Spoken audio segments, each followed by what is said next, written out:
apan kini sa mga tao nga nagkayusap. Diin ang matagkipit natigman sa kinatibukan.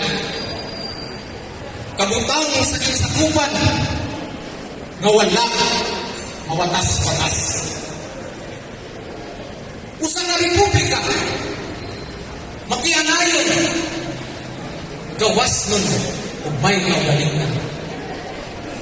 Ilhanan kini sa atong nasudlong kagawasan ang unod ug nidanlag sa tanan Pilipinhon ug pamili sa kinabuhi ng Pilipinhon. Mugna sa gamhanang kamot nga walay ubas. Gihimugso sa mga tao nga may dugmaon sa kagawasan ug itultulan sa diwa sa kapalaran sa mga nasod. Mao kini ang ulog sa atong nasudlong kabilin, ang buhing tain sa atong natawhang katungod.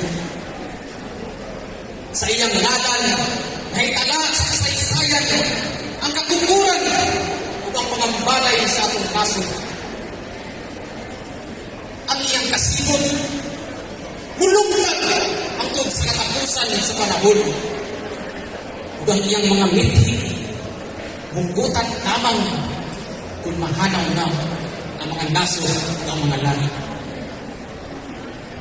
Ang iyang adlaw, mao ka na ang mailhan sa kinabuhing dayon sa atong nasod. Usa ka tain sa makulanayong kinabuhi nga nagbantay sa kapalaran sa atong mga kaliwatan. Ang 8 ka biblisyo nagulagway sa unang 8 ka tigsakupang lalawigan. Ang 3 ka mga bituon natumbok sa ulo mga dagkong punto nga naato tungod sa gasa sa pinayahan o pagbuot sa mga gagaong sa nakinan. Ang puti nga bilin nagtugaan ka nato sa atong malinawon o may galaon na katulungan. Ingon man sa katipos sa puklit sa atong mga libog. Mga masonarya na kinabukto nga mao ang gagtuo, paglaon o kaagdo.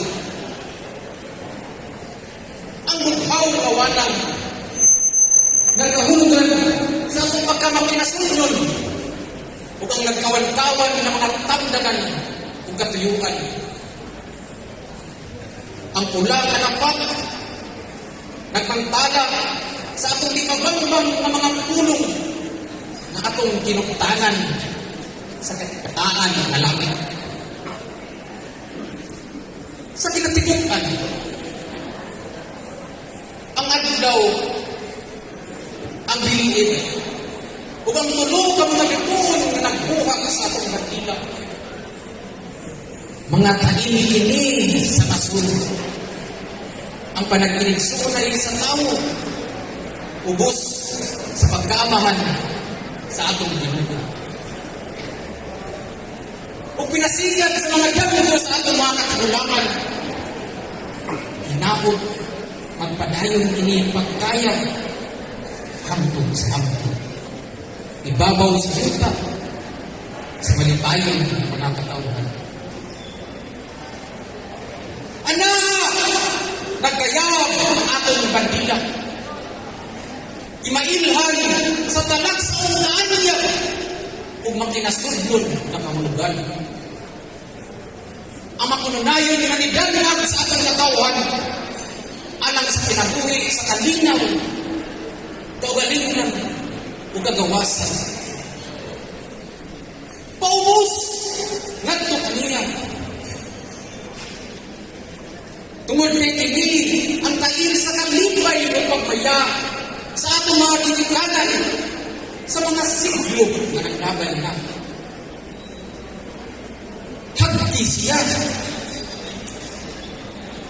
Tungod kay kini ang panganti sa mga maisong anak sa atong mga Raha Sulaiman o mga Maria Clara. tapion siya sa inyong dughan. Tungod kay kini ang balaanon bandila sa atong nasod, ang Pilipinas. Ipahirunak siya sa inyong mga kasing-kasing. Tungod kay kini ang tail sa atong nasod, nga kanunay nangibabaw na natong tanan sa mga panahon sa kabaglisong sa kinabuhi. Higugmaa siya tungod kay kini ang bunga sa pagpasakit sa atong mga bayani o mga kaigsuunan nga nangabukan alang sa paglaban sa atong nasudlong katungod. Hanari siya tungod kay kini ang buhay panatingnan sa diwa sa atong mga katauhan. Tahura siya tungod kay kini ang buhay pandong managlimin sa madugon o kabitas-bitas na tinilawas sa atong mga bayani. Panalangini kung ipahinungod siya sa atong Ginoo. Tungod kay kini ang bunga sa pagpasakit sa atong mga bayani o kaigsuunan na mahulay na karon sa kinabuhing dayon.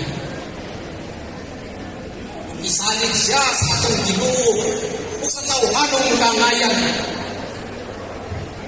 Naunta, matibingan kini alang kanatan. Sa atong mga anak, o sa mga anak sa atong mga anak. Aron pagbalaan at paghimaya ni atong mga nangamatay alang kanila. Aron dili magkawang ang ilang